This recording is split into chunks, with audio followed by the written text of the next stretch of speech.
আসসালামু আলাইকুম বন্ধুরা। ঘুরতে চলে গিয়েছিলাম আজকে ঢাকার রমনা পার্কে। আসলে শুক্রবার আসলেই মনে হয় যে একটু ঘুরে আসি কোথাও থেকে।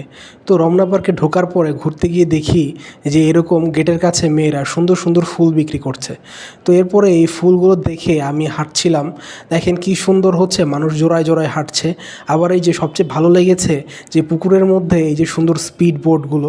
তো এত এত মানুষ, আসলে ঢাকা শহরে মানুষের ঘোরার কোনো জায়গা নাই। যখনই মানুষ একটু ঘোরার জায়গা পায় তখনই সে হচ্ছে এই যে পার্কগুলোতে শুক্রবার শনিবারে খুবই ভিড় করে। তো আমি হাঁটছিলাম, দেখছিলাম যে মানুষ আসলে ঘোরার থেকে ছবি তোলাতেই যেন বেশি ব্যস্ত। এর মধ্যে আবার দেখতে পেলাম যে আজকে কোথা থেকে যেন অনেক বর বউ এসে শুধুমাত্র ব্রাইডাল ফটোশ্যুট করছে। যেদিকে তাকাই সেদিকেই শুধু দেখি ব্রাইডাল ফটোশ্যুট।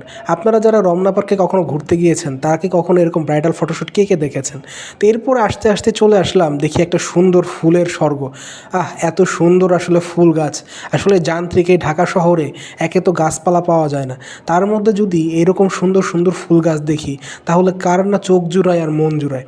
মনে হয় যে বুক ভরে ফুলের নিঃশ্বাস নেই আর মস্তিষ্ক ভরে ফুলের সুঘ্রাণ নেই। তারপরে দেখেন কি সুন্দর জলাশয়, জলাশয় মানুষ হচ্ছে ছবি তুলছে। আবার এই যে দেখেন একটা হলুদ পরি, একটা হলুদ আপু যাচ্ছে।